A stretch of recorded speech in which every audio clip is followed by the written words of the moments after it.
Well, welcome back to Hillbilly Modeling. We have been working on this Soviet SU-152 Late version by Trumpeter here in 1/35 scale. And in the last video, we got our 4BO painting on with the pre-shading and all that. Really good looking Russian green we got going on there. It looks so good. And we did a little bit of highlight painting. So kind of bringing out the bolts and the rivets and the little details there a little bit. So we've got that. Oh, and we finished up our tool there. So I went ahead and let this cure good for a couple of days. So now we need to get into making it look more weathered and used. So we're going to have to do some chipping and all that stuff and kind of bring it more to life for us there. But before we do that, we've got to get some decals on, because I want to integrate our decals in with the overall scheme of the vehicle. You don't want your decals to look like they've just been pasted on over a finished vehicle. So that's what we're going to do next. So let's go ahead and jump down to the bench and get to work on this. Now, like I said, our first step in putting our decals on is to give everything a nice glossy finish. It helps with the decal application. And this is what I'm using. It's the Vallejo Gloss Acrylic Varnish. Now, whatever glossy type paints that you like to use is fine. This just happens to be what I'm using. And I do like the water-based acrylics because it's easy to clean up from the airbrush. And also, it's very low odor, so you don't have that problem. So I'm getting together everything that I need for my decals. I'm going to use some micro set and some micro sol. And I do like to use two different brushes for applying those. That way we don't do cross-contamination between those two liquids. Going to need scissors, tweezers, some water, of course, because these are water slide decals or decals. And I always separate them, of course, from our decal sheet. And we are going to have to pick out a number for our SU-152. So I did a lot of research and studying and looking at pictures online and everything, and pretty much there's no real location for these. It's just wherever the crew decided to put them, more or less. And unlike Allied vehicles, you know, where there's actually a system for doing that, the Russians didn't really do that, the Soviets. So I'm just picking out a number here, and I decided to use the number 65 for my vehicle. And I'm just kind of checking out where I want to put these, because I do want that Soviet red star on there. It would be nice if I hadn't have put the pick on, because I kind of wanted the number back there. But and you could put a larger number on too if you want to. But since I've elected to use that red star, I think it's best if we go with a 2-digit number instead of a 3. And so these numbers are individual numbers, so you can select any number you want. Just make sure from the left and the right side of the vehicle that you've got the same number on, and you don't reverse those decals, because you could have, in my case, 65 on one side and 56 on the other, and that wouldn't be good. So I am just going to set these up on the vehicle there, kind of get in my head where the spacing is. That way I know exactly how I want to apply these. Now these are water slide type decals, so I'm going to soak it in the water for about 15 or 20 seconds, and then we're going to set it out to let it continue to soak up the water that's on it, to loosen the decal from the backing paper there. And just remember that the backing paper also has the adhesive on it, so we don't want to over soak it and you know, loosen the decal from it and have it floating in our water, because that wouldn't be good. And so next, I want to put down a little bit of micro set, and that's going to help with the adherence of the decal to the surface of the vehicle. So you do want to check to make sure that the decal is going to actually slide on the paper. And once it's ready to go, we can go ahead and apply it to the vehicle itself, remembering to put down that micro set for it. And then we can just slide the decal off right into position there. You do want to make sure that you're able to actually move it around. Now remember, we do have this gloss coat of clear that, that we put onto the vehicle. So we're going to be able to slide this around a little bit. And if it does kind of stick a little bit and it doesn't move for you, just refloat it by putting a little bit more of the micro set around the edges of it there. And you'll be able to position the number. And make sure it's right where you want it before you move on and drain away the excess moisture from it with a little Q-tip there. It's still too early to actually press it down. We're going to do that later. And speaking of later, haven't given this time to actually set a little bit there, and it's going to dry fairly quickly. However, you may end up with some little bubbles or something up underneath it there, and you don't want that. We need to have good contact with the decal to the actual vehicle there. So I'm just gently rubbing over it there, squeezing out any air that could be trapped underneath it. And then we use the same process to put the other decals on.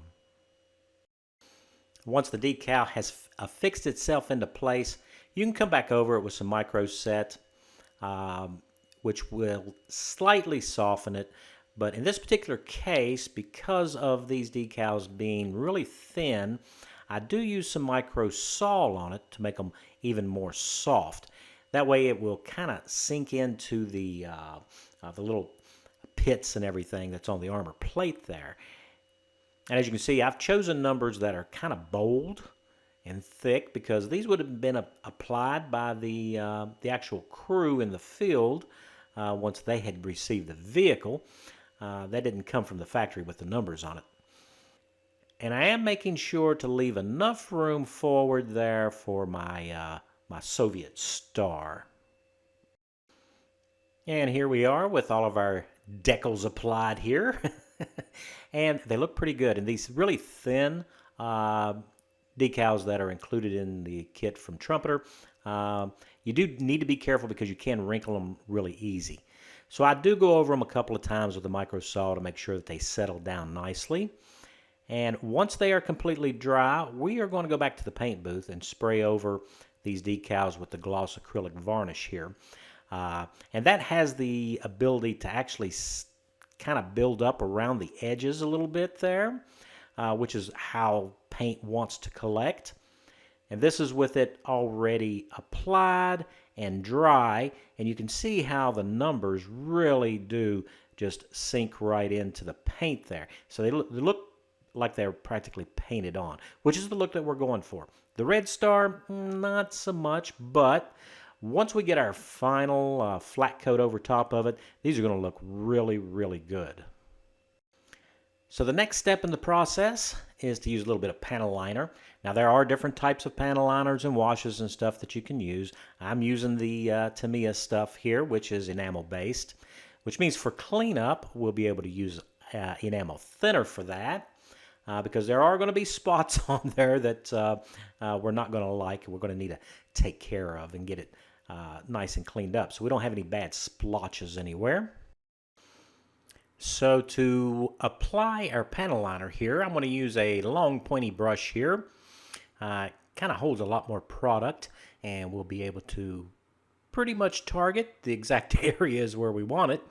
As you can see here, I'm going around all of the hatch detail, and of course we're going to go around every single one of those bolts that we had painted earlier, and any seams and brackets, and where the handrails come in contact with the superstructure. Anywhere there's a joint, we're going to put this panel liner in. And what it does is it really helps to elevate those little items and bring them more to life. It brings them into the foreground for us. And we'll also go along the all the weld seams and everything there to give a little bit of added texture there for us. I'm also going to use it here on those intake screens. And it would have been nice if those were photo etched, but on this particular kit they are not. So we just need to give it some depth there. And that black panel liner there will help give us that impression that there is deep shadows underneath. So that's kind of what we're going for here. And I do have to put a couple of coats of this on there, but I do want it to come out nice and black looking in all those little bitty squares there. Now, while you're using your panel liner, don't forget to do all your running gear. That would be the drive sprockets, the idlers, the support rollers, the road wheels, all of that stuff. Make sure that you go over those with your panel liner as well. Now for cleanup, we can use this enamel thinner, and this is Testers that I'm using. However, you could use odorless mineral spirits or whatever. Whatever will not affect the acrylic gloss clear coat that we've put on there. You don't want to be wiping that away. And since the Tamiya panel liner is an enamel-based product, we can just use a Q-tip here and with a little bit of our thinner on it there, and kind of use it as an eraser to kind of clean up any areas where we have more panel liner than we really want. So anything that's on those flat surfaces where we don't want it, we can just clean that up and wipe that away.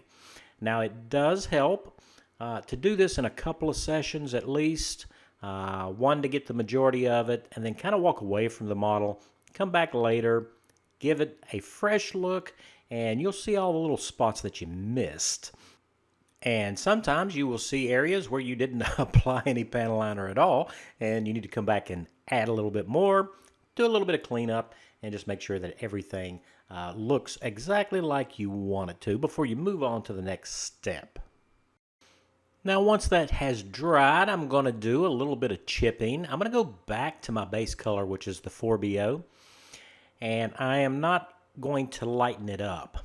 I'm just going to use the exact right out of the bottle paint, and we're just going to use a sponge to actually apply this. So this is sponge chipping. You load your sponge up and you unload most of the paint out of it, and we're going to be going over our decals here because these numbers are awful bright. So I do want to put some little specks of that green 4BO on there, kind of break it up and make it look like it's been on there for a little bit more than 5 minutes. So we're just going to lightly do this, and it's nice to kind of blend some of the edges a little bit. We just don't want our decals to look like they were just put on, you know, this morning kind of thing. So that way, you know, it looks like it's supposed to be there. It's been there for a while, and it kind of weathers those decals right into the paint job for us. Now, in the event you get a big blob there that you don't really want, it's important to keep a Q-tip or cotton bud and some water nearby so that you can go ahead and clean that up, because once this acrylic paint dries, you're not going to be getting that off anytime soon. So make sure that you've prepared yourself for these mistakes. And I make plenty of them, so I usually keep the cotton bud and the water really close at hand. That way we can fix this stuff before it becomes a problem. Then we can go back to doing our little chipping there. Now it's also a good idea to keep a really fine brush nearby, close at hand, to kind of blend and take care of little spots that need just a little bit more attention there. And I'm just using it here to take care of some of these little chips here to kind of make it look more natural. So once our decals have been integrated into the overall scheme of the vehicle, we're going to keep using the same 4BO to go over the entire vehicle, adding in some chips. Now, because we use the black and then the white for the pre-shading before we laid down the base color there, which is the 4BO, it's kind of darker than what it would normally be. And then even in the areas where we had quite a bit of the white before we laid down our 4BO, the color differential is significant, or at least enough so that it's actually noticeable. So I'm not going to lighten up this 4BO. We're just going to use it straight out of the bottle and do our initial chipping here.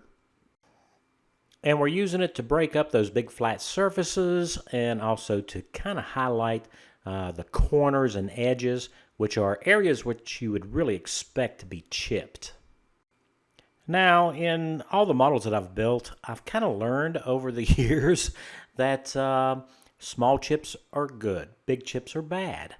And if you need big chips, just keep layering in over it with smaller chips, and it looks way more natural. So kind of keep that in mind. And that's kind of the thing or the theme that we're going to keep doing with this entire build here when it comes to our chipping. So we're going to use a second chipping color, and this is that German dark Panzer Gray there. It's nearly black in color, but it will do the job for us. And we are going to continue with some sponge chipping here. And I'm going to concentrate on the areas that you expect to see some rock chipping, anything that the tracks would throw up. And we are also going to go in and break up those flat surfaces like on the fenders and also on all the flat plate armor there, just to give little bitty black dots here and there. These are areas that you would expect may have gotten a little bit more chipping, and it went through to the metal. And those areas are going to include those sharp edges anywhere around the vehicle where you have a sharp corner, and we're going to hit that with some little bitty black chips and breaking up those large surface areas as well. And I kind of find it useful to go over the entire vehicle, just doing the light chipping, and then come back to those areas, say around the hatches, where you would expect more chips. You know, equipment and ammunition and stuff being drug into the vehicle. Also areas where the crew has been walking quite a bit. So those areas, we start to build up our chips. Now remember, the key here is to make sure that you keep the chips as small as possible. And for those areas that you would expect more chips in, you just layer in over it with more chips. And eventually those areas get the wire pattern that you really want to see. So my method of doing this is to keep layering in the chips in a smaller and smaller area around those spots on the vehicle that you would expect to see more and more of those chips. And as you can see, we're starting to build up those chips around the hatches and anywhere else where the crew would be servicing the vehicle or where you would expect more damage from rocks or tracks or debris being flung up from the tracks. So you just kind of focus on those areas a little bit more. Key thing here is to remember to keep all of that really small, and if you get a big blob, clean it up with your water and your cotton bud there, and just keep moving along until you get the look that you're looking for. Now there are going to be some areas, especially around the hatches, where you're not going to be able to get in there with the sponge effectively, and that's where your little pointy brush is going to come in handy here. And we need to come in and just do the surface area right up next to the hatch. So you can kind of imagine that the hatch is open and that these scratches are going to be made at that point. So we don't really want them transitioning onto the hatch itself, although you can come in and put a few scratches here and there or chips on the hatch if you want. But we're going to use the brush here to kind of continue that pattern right up to the opening there. And of course, you're going to want to continue that theme around all of your hatches there, wherever you would expect the crew to be either climbing into or pulling equipment into the vehicle. Now it's at this point in our chipping that I think it's time to put in some scratches. And I'm going to start putting in some scratches using the same Panzer Gray. And I kind of make these scratches as what I call the Morse code type scratches. And these are the dot, dot, dot, dot type scratches. I think they look a lot better than just a solid tapered line. And it's a lot easier to do. And we're just going to put in a few scratches next to the hatches, across those flat surfaces, just wherever you think equipment has been drug across the top, maybe loading ammunition or ammo boxes or whatever there. Focusing on those particular areas, and then you can also use it to break up some of the larger surfaces on the side of the vehicle as well. Once you're happy with all your chipping and your scratches and everything, I'm going to use the Vallejo matte acrylic varnish here. And we are going to coat the entire vehicle. And remember now, when you're doing your scratches and stuff, don't forget to go to your running gear, your drive sprockets, and the road wheels and all that, and get all that done at the same time. And then we're going to coat everything with this flat clear varnish. And here we are with the flat clear varnish on the entire vehicle there. And as you can see, now that I've cut down all the shiny spots from the gloss coat that we had on there before, you can actually see the chipping a whole lot better. Now, one of the things that I need to do is I really need to let this paint cure before we start our next step, because our next step is going to be kind of aggressive, and I don't want to be peeling off this flat clear coat in that process. Now, with our clear coat dry, we're going to be doing an oil dot filter. And these are the colors that we're going to be using here. The burnt umber, the yellow ochre, the titanium white, ivory black, and some crimson, which is a very red color. I'm not sure how that's going to work out, but we'll give it a try just to see what it looks like there. Now, along with our oil paints that we're going to be using here, going to need some brushes and just various different brushes. So I'll probably only use 2 of them or 3 of them. Then I'm going to use this little brush here too, I think, for blending on the flat surfaces. So we'll kind of see what we get into here. So the first thing to do is to prepare ourselves a little palette here of colors. And we're just going to put our oil paints right onto this piece of cardboard that I have here. And just put a little bit on there. You don't need very much. And I'm already making a mess. There's a lot of linseed oil here in the top of that tube. So now let me get most of that taken care of there, dried up. And as you can see, if you don't use your oils quite as often as you should, you end up with a whole lot of linseed oil there. So yeah, I did smarten up a little bit there and start putting it first on the paper towel to soak up all that excess. And then we'll just finish out our palette with all of our colors here. Now I have arranged them darkest to lightest, as you can see here, making a little mess there. Gonna have to clean this up. I don't want that oil, the linseed oil, getting onto our parts and stuff there. And yeah, I think we're ready to go. So we're going to be using enamel thinner, which of course is oil-based. And since we're using oil-based paints, this will work well. We're going to use that to blend and to clean up and to clean our brushes and all that. So with the dot filter, we're going to start out putting some dots on.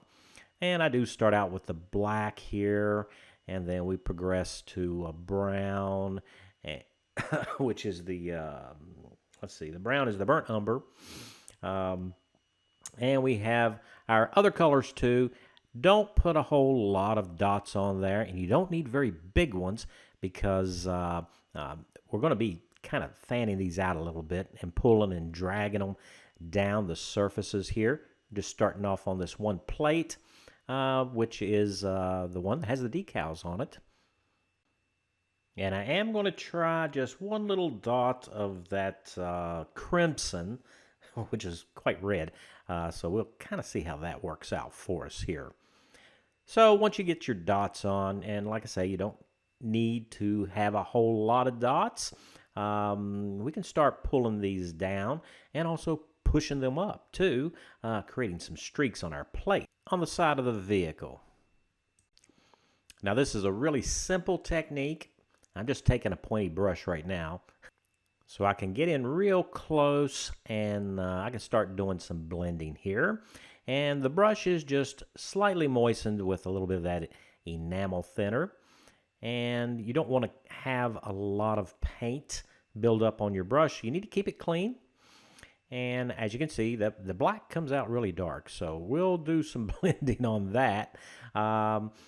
And brushing over it. And every time you run your brush over it, of course, you're going to be removing some of those oil paints. And since they are oil paints, you don't have to worry about them drying on you right away.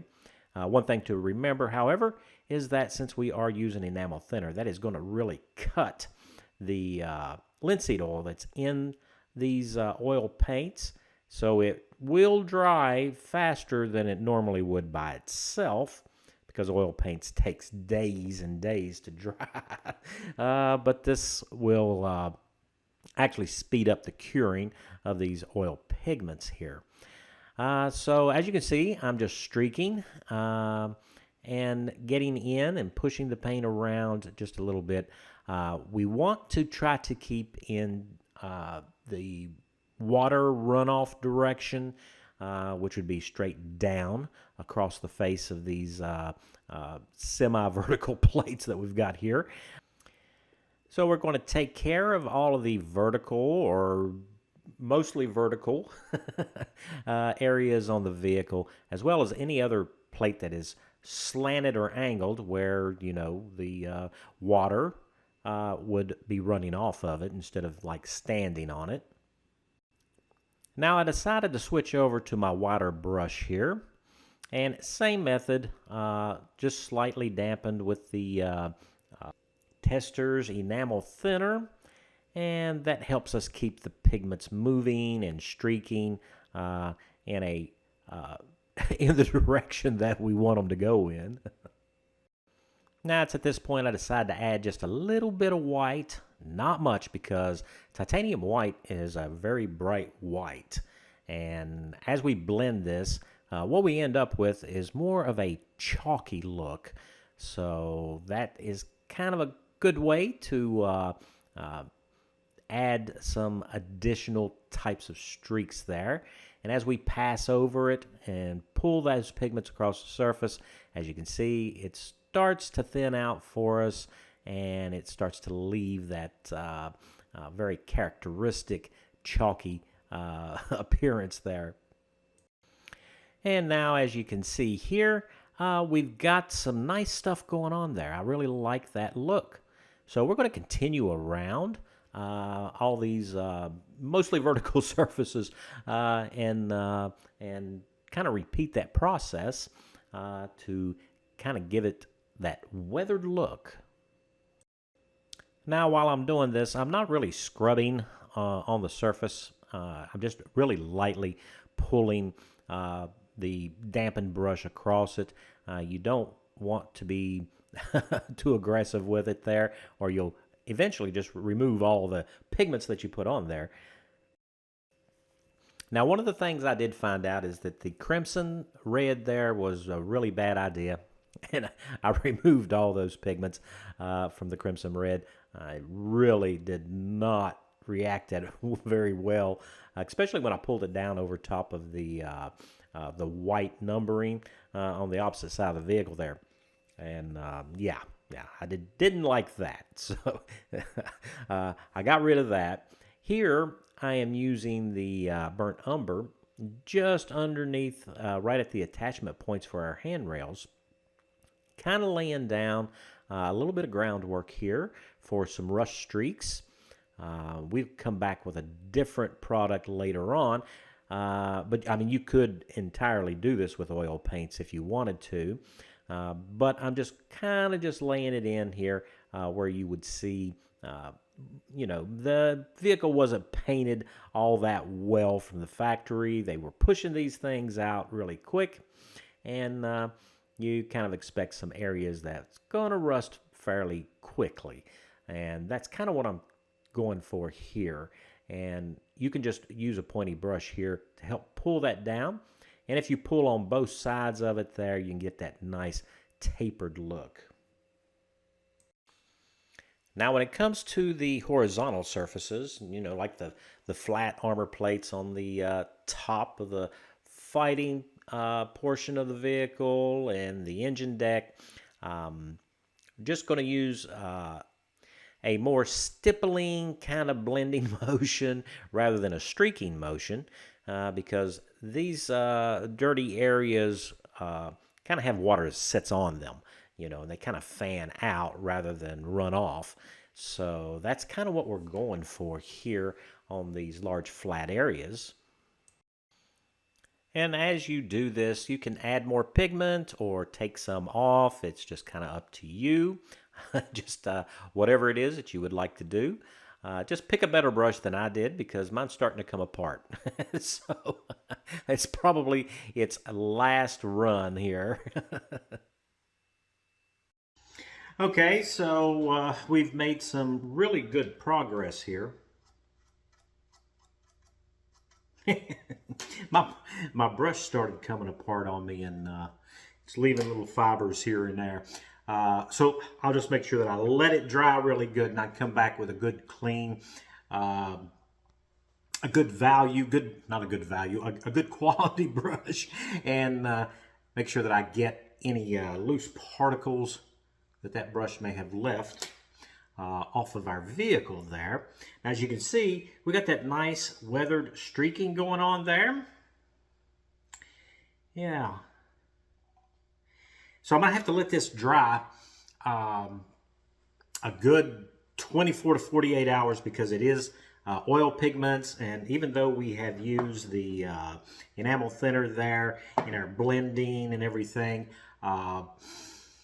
all the linseed oil, of course, is not out of that, so I need to make sure that that's dry and in good shape there before we do anything else to the vehicle itself there.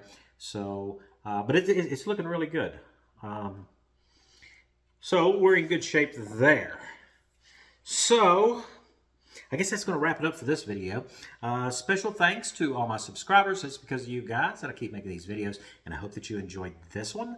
And if you're not a subscriber, I hope today I earned your subscription.